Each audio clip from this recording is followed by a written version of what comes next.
우리 인사 나누겠습니다. 샬롬. 우리 옆 사람에게 인사 나누겠습니다.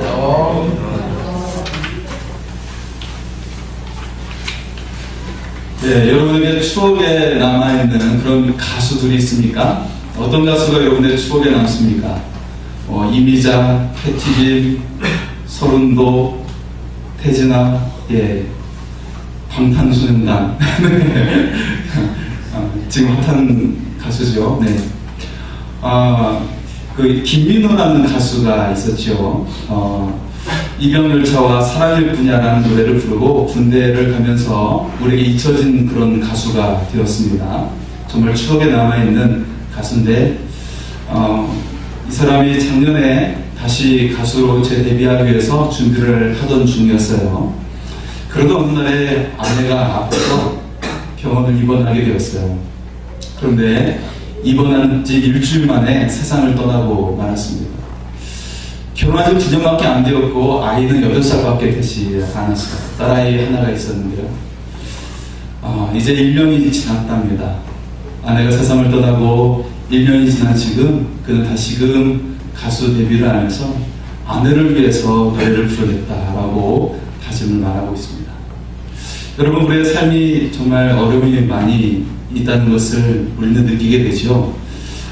우리가 삶을 위해 최선을 다하지만 생각처럼 되지 않을 때가 참 많다는 것을 볼 수가 있습니다. 평생 가족을 위해 살아가죠. 그리고 자녀를 위해 우리가 삶을 살아갑니다. 하지만 우리의 삶은 천국 갈 만한 삶이 되지 못한다는 것을 알 수가 있어요. 어떻게 하면 우리의 삶이 천국에 합당하고 또 천국이 임할 수 있는 삶이 될 수 있을까요?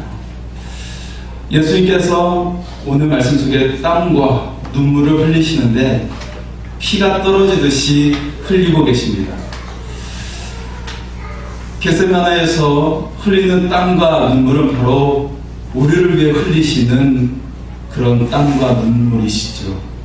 네, 그것은 주님이 우리의 형편을 너무나도 잘 알고 계셨기 때문에 흘리시는 눈물이었습니다. 지금 주님이 울며 기도하시는 것은 우리를 위해서 구원을 베푸시기 위해서 우리를 위해 친히 눈물을 흘리고 계시는 것입니다. 그것은 자신을 대신 희생하시는 그런 십자가 죽음을 준비하고 계시는 것이었죠. 주님은 우리를 구원하시고 평생토록 우리를 대신하시는 그런 영광을 우리에게 주시고자 하시는 것입니다. 형벌과 저주는 자기 몸에 받으시고 우리에게는 생명과 능력을 주시기 위해서, 자기에게는 생명과 능력을 주시기 위해서 주님이 그 죽음을 향해 가고 계십니다. 사랑하는 성도 여러분, 겟세마네 동산에서부터 주님의 순환은 시작이 됩니다. 이제 주님은 곧 잡히시게 되고 십자가의 죽음을 맞이하게 되시는 것이죠. 주님이 당하신 고난은 우리에게 놀라운 일을 행하시는 그런 역사를 이루어 주시는 것이죠. 주님의 고난이 여러분에게 어떤 의미가 있을까요? 먼저 내가 받을 저주와 형벌을 주님께서 완전히 받으셨다라는 것입니다. 내가 받을 저주와 형벌을 주께서 완전히 받으셨다. 우리는 살면서 많은 죄를 짓고 살게 되죠. 네, 때때로 우리는 거짓말을 할 때도 있고 또 나의 이익을 위해서 다른 사람을 생각지도 않을 때도 있어요. 굉장히 이기적일 때도 있고, 그리고 다른 사람에 대해서 우리는 이야기하면서 그 사람을 평가할 때도 있어요. 야, 아무개가 이렇잖아 라고 하면서 그렇게 평가할 때도 있어요. 그러나 이 모든 것이 결국에는 심판에 이르게 된다고 성경은 말하고 있죠. 우리에게 있는 이 죄의 문제를 어떻게 하면 해결할 수가 있을까요? 우리는 또 다른 삶의 모습을 보게 됩니다. 우리는 인생을 열심히 살아가게 되지만 좀처럼 열매 맺지 못하는 경우를 보게 되죠. 평생 선하게 살아가지만 못 고치는 질병에 걸리게 될 때도 있습니다. 가족을 위해 평생 일하지만 어려움을 당하게 될 때가 있어요. 우리의 열심과 선행이 우리를 구원해 주지 못한다는 것입니다. 이 세상의 모든 저주와 형벌은 왜 시작되었을까요? 그것은 하나님께 불순종했던 아담의 죄로부터 시작된 것이죠. 그가 불순종해서 땅이 저주를 받아서 땀을 흘려 수고해야만이 우리가 먹을 것을 얻게 되었어요. 아기를 낳을 때도 회상하는 고통이 더 심해지게 되었어요. 가장 중요한 것은, 가장 두려운 것은 죽음과 질병이 우리 가운데 들어와서 우리는 언젠가는 다 이별을 해야 된다는 것입니다. 이런 저주가 불순종에서부터 시작되었는데 우리도 마찬가지로 날마다 주님께 불순종하고 있다는 것을 발견하게 됩니다. 결국 사람은 연약해서 저주와 형벌이 들어오게 되었다는 것을 알 수가 있어요. 우리는 슬픔을 맞이하게 되고 이 인생 가운데 고통을 맞이하게 된다는 것을 알 수가 있습니다. 제가 청년과 함께 선교를 하고 거기에 남은 돈을 가지고 요양원에 휠체어 2개를 기증한 적이 있었습니다. 기증할 때 거기 있는 원장님과 직원과 같이 사진을 찍었습니다. 기념사진을 찍었어요. 근데 같이 사진 찍었던 직원분이 한 이틀 후 정도가 됐을 거예요. 이틀 후에 5학년짜리 아들하고 같이 자전거 타기로 약속을 했는데 아버지가 퇴근할 때까지 기다려 라고 했는데 아들이 아버지와 약속을 지키지 않고 먼저 타고 나가는 거예요. 통화한 지 2시간 만에 연락이 왔어요. 아들이 교통사고로 사망했다고. 얼마나 가슴이 아픕니까? 누가 잘못을 한 것이 아니지 않습니까? 그렇죠? 다만 자전거 타고 끌고 나갔는데 그만 아들이 사고를 당하고 온 것이에요. 그래서 이틀 후에 장례식을 치르게 되는 그런 슬픔을 맞이하게 되었어요. 우리 인생에 남아있는 그런 고통과 슬픔, 그런 인생의 억울한 일들이 왜 일어나게 될까를 우리는 생각하게 됩니다. 이 저주와 형벌을 어떻게 해결할 수 있을까요? 어떤 사람은 주어진 일에 열심을 다해서 이런 것들을 해결하려고 합니다. 정말 최선을 다해 살아가요. 어떤 사람은 다른 사람을 도와주면서 봉사하며 살아갑니다. 선행을 하면서 그렇게 살아가요. 이런 일이 매우 중요하고 반드시 해야 될 일이겠지요. 하지만 이런 일을 한다고 해서 우리를 구원해 주는 것은 아닙니다. 우리를 구원해 주지 못해요. 어떤 사람은 신 앞에서 고행을 하고 수행을 하면서 무언가를 하려고 합니다. 하지만 그런 일을 한다고 해서 자신을 구원하지 못합니다. 여러분, 죄수가 감옥에 갇혀 있는데 거기에서 다른 죄수를 도와주고 선한 일을 한다고 해서 자신의 형벌이 없어질까요? 결코 그렇지 못하죠. 혹은 또 다른 죄수가 내가 이 죄수를 위해서 제가 대신 더 형벌을 받을 테니 이 사람을 꺼내주세요 라고 한다면 이게 말이 통할까요? 절대 통하지 않습니다. 왜냐하면 다 죄수이기 때문에, 다 죄를 짓고 들어온 죄수들이기 때문에 이게 절대 통하지 않습니다. 하지만 만약에 한 나라의 왕이 보석금을 충분히 물어줄 테니 그를 풀어내라, 그를 자유를 줘라 라고 한다면 이것은 어느 정도 말이 통합니다. 왜냐하면 그는 절대 권력을 가지고 있는 왕이기 때문입니다. 모든 것을 주관하고 있고 심지어 생명과 그 사람의 인생까지도 주관할 수 있는 통치자이기 때문에 그에게는 가능한 것이죠. 오직 우리는 아무런 죄가 없으신 하나님의 아들이신 예수님의 희생으로 구원을 얻게 되었습니다. 절대 통치자이신 하나님의 아들의 희생으로 우리는 새로운 생명을 얻게 되었습니다. 내가 받을 저주와 형벌을 우리 주 예수님께서 대신 다 받으신 것입니다. 우리가 이 사실을 믿을 때 이미 우리는 구원받은 자인 줄 믿습니다. 두 번째로, 하나님만 가지신 의를 믿는 나에게 주셨다는 것입니다. 하나님의 의, 하나님만 가지신 의를 믿는 우리들에게 주셨어요. 전쟁 중에 적군이 수류탄을 아군에게 던졌어요. 이것을 보고 소대장이 주저함 없이 수류탄을 몸으로 막았습니다. 온몸으로 막았어요. 결국 이 소대장의 희생으로 부대원들이 전부 살게 되었어요. 이 소대장의 의로 부대원들은 생명을 얻게 되었습니다. 여러분, 한 청년이 불의 사고를 당해서 뇌사 상태가 되었어요. 결국 가족은 사망을 결정하고 이 청년이 평소에 장기를 기증한 것을 사역을 했는데 아들의 뜻을 따라서 장기를 기증했습니다. 그리고 7명의 사람이 새로운 삶을 얻게 되었어요. 어떤 사람은 앞을 보게 되고 어떤 사람은 간, 신장, 장기를 얻게 되고 그렇게 해서 7명의 사람이 새로운 삶을 얻게 되었습니다. 한 청년의 의가 7명의 사람에게 새 삶을 얻게 하였습니다. 그 청년 수준의 의가 새 사람을 얻게 합니다. 그 소대장, 그가 가지고 있는 의가 부대원들을 살리게 했습니다. 하나님께서 인간의 몸을 입고 이 땅에 오셨습니다. 그분이 바로 예수님이시고 우리의 삶이 저주와 형벌에 갇힌 것을 주님은 아셨어요. 그리고 우리를 새롭게 고쳐주시고 생명을 주시기 위해서 자신을 내어주신 것이죠. 예수님의 이생을 믿는 사람은 이제 모든 것이 새로워질 수가 있습니다. 아픈 몸도 새로워질 수 있고요, 아픈 마음도 새로워질 수 있고요, 아픈 영혼도 새로워질 수가 있습니다. 우리가 예수님을 믿을 때 하나님이 가지신 의가 우리 가운데 임하게 되는 것입니다. 그것은 사람 수준의 의가 아니라 하나님 수준의 의가 우리에게 임하게 되는 것입니다. 여러분이 한 번도 느껴보지 못하고 경험하지 못했던 의가 하나님의 의가 임하게 되는 줄 믿습니다. 네. 이것이 정말 가능한 것일까요?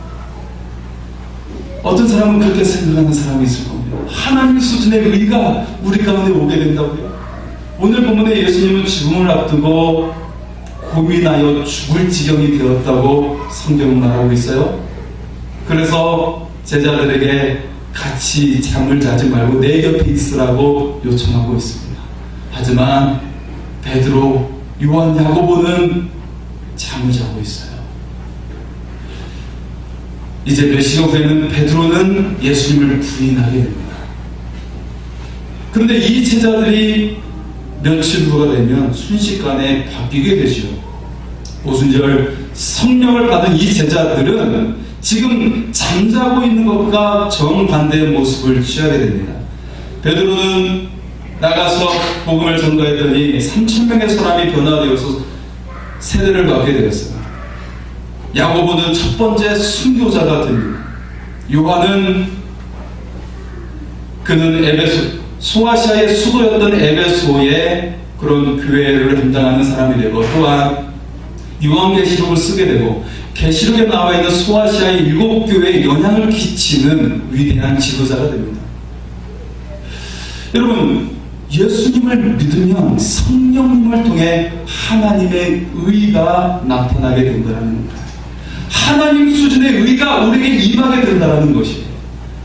거기는 나의 공로가 있는 것이 아니에요. 나의 노력과 나의 애쓰는 것들이 있는 것이 아닙니다. 오직 예수의 사랑이 내가 믿을 때 하나님의 의가 임하게 되는 것입니다. 오직 하나님의 은혜와 사랑이 예수님을 통해 우리에게 그 하나님의 의가 주어진 줄 믿습니다. 세 번째로 영원한 생명과 능력도 주셨다는 것입니다. 사랑하는 성도 여러분, 예수님의 죽음으로 우리에게 놀라운 의가 주어졌어요. 그러나 이 사실을 듣기만 하면 소용이 없어요. 아무런 일도 일어나지 않습니다. 지금 이 시간에 듣는다고 거기에 멈춰 있으면 아무런 일도 일어나지 않습니다. 예수의 수고를 통해서 나는 세상 사람과는 다른 새로운 인종으로 다시 태어났음을 선포해야 하는 것입니다. 날마다 항상 주장해야 하는 것입니다. 여러분, 잘 느껴지지 않습니까? 하지만 이것은 영적인 사실입니다. 믿고 적용한다면 반드시 우리의 삶 가운데 효력이 나타나게 되는 것입니다. 계속할수록 예수의 생명과 능력은 우리 속에 많아지게 되는 것이에요. 왜냐하면 예수의 생명이 들어온다는 것은 그 능력도 함께 들어온다는 것을 말해주고 있는 것입니다. 그래서 날마다 이것을 주의 말씀대로 주장하면 말씀은 그대로 역사하게 될 줄 믿습니다. 하나님께서 우리가 이 세상에 얽매이고 갇혀있는 존재로 만들지 않으셨어요. 하나님께서 우리가 흉악의 결박에서 벗어나서 모든 것을 할 수 있는 존재로 만들어 주셨습니다. 오늘 오늘날 세상은 매우 잘못된 언어를 사용해서 사람들을 가두려고 합니다. 가장 나쁜 말들이 개와 돼지라는 단어이지요. 그리고 또한 흙수저라는 말입니다. 사실 여러분 따져보세요. 흙수저에 해당하지 않는 사람은 상위 5%밖에 없습니다. 나머지 95%는 그럼 날보다 불행한 사람이라고 말하고 있는 것이죠. 너희들은 이런 존재야. 그냥 이런 존재니까 이렇게 살아 라고 그들이 만든 단어예요. 하지만 하나님은 다릅니다. 이사야 41장 18절과 19절에 너희는 이전 일을 기억하지 말라. 옛날 일을 생각하지 말라. 보라 내가 새 일을 행하리니 이제 곧 나타낼 것이다. 너희는 그것을 알지 못하겠느냐. 반드시 내가 광야의 길을 사막의 강을 내리니. 할렐루야. 우리는 전혀 새로운 존재가 되었다고 말씀하고 있는 것입니다. 결코 옛날 일을 생각하지 말라고 하십니다. 광야의 길을 내고 사막의 강을 내는 것처럼 불가능한 일이, 전혀 불가능한 일이 우리 가운데 일어나게 될 것이라고 말씀하십니다. 실제로 이 말씀을 믿었던 이스라엘 키부츠에 있는 사람들이 이 말씀대로 해봤어요. 갈릴리 호수에서 땅 밑으로 관을 수백 킬로를 연결해가지고 키부츠, 농장까지 그 수를 만들어서 농작물을 재배합니다. 그래서 채소와 과일을 재배를 했는데 이게 굉장히 품질이 좋아가지고 품종이 좋아서 유럽에서 최고의 가치를 가지고 이 채소와 과일들이 판매되고 있습니다. 말씀을 그대로 믿는 자들에게 말씀이 그대로 되었습니다. 할렐루야. 뿐만 아니라 다윗은 말씀대로 믿었더니 전쟁에서 승승장구했어요. 한 번도 진 적이 없어요. 여호수아 말씀대로 믿었어요. 여호와의 율법과 그 도를 믿고 행했더니 하나님께서 정말 그의 삶 가운데 형통함을 주셔서 가나안을 정복하는데요, 딱 한 번 빼고 다 승리했어요. 한 번 실패했던 이유가 무엇이에요? 하나님의 말씀을 어겼을 때 유일하게 한 번 있었어요. 아간이 물질을 취했을 때, 재물을 취했을 때, 아간이라는 사람이 재물을 취했을 때 그 딱 한 번만 전쟁에서 패하고 나머지는 하나님 말씀대로 했더니 다 승리했어요. 여러분 다윗처럼 되기를 원하십니까? 여호수아처럼 되기를 원하십니까? 말씀대로 믿으면 그대로 됩니다. 말씀이 그대로 될 줄 믿으면 그대로 삶 가운데 일어나게 될 줄 믿습니다. 아멘. 이사야 43장은 여기에서 그치지 않고 우리에게 말씀을 더하고 있습니다. 4절 말씀에 보면 내가 내 눈에 보배롭고 존귀하며 내가 너를 사랑하였은즉 내가 너희를 사랑하였은즉 너희를 내어주고 생명을 주실 것이라고 말씀을 하고 있습니다. 이것은 우리에게 분명하게 주시는 하나님의 말씀입니다. 나를 평가하는 세상 사람들의 소리를 듣지 마세요. 그리고 사탄이 가장해서 나의 내면의 소리로 말하는 열등감의 소리를 듣지 마세요. 그거는 사탄의 소리입니다. 오직 구원의 능력을 베푸신 하나님의 소리에 귀를 기울이시기 바랍니다. 예수님은 우리를 위해 자신을 희생하면서까지 예수의 생명을 우리에게 부어주셨습니다. 단순히 생명만이 아니라 그의 능력을 부어주셨고 그 능력이 우리의 삶을 새롭게 하십니다. 내가 스스로 새롭게 할 수 있는 건 하나도 없어요. 오직 새롭게 하실 수 있는 분은 In the beginning 태초에 천지를 창조하십니다. 하나님께서 창조하신 그 창조의 능력이 우리 가운데 임할 때 또한 태초에 말씀이 계십니다. In the beginning이라고 말씀하셨던 창세기 1장 1절과 요한복음 1장 1절의 말씀이 우리 가운데 임할 때 창조의 능력 대신 하나님 우리 가운데 임할 때 우리는 비로소 새로운 삶을 살 수가 있는 것입니다.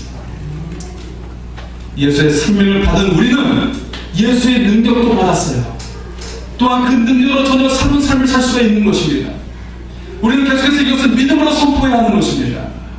예수 능력으로 새로운 삶을 살아갈 수 있다라고 날마다 선포하시기 바랍니다. 그래서 나의 삶을 변화시킬 수가 있습니다. 나의 가족도 변화시킬 수가 있습니다. 내 자녀의 삶도 변화시킬 수가 있습니다. 미국으로 이민을 가서 아버지가 자신과 어머니를 보냈던 한 소년이 있었죠. 그는 고등학생 때 나를 위해 희생하신 예수님을 만나고 새로운 삶을 살게 됩니다.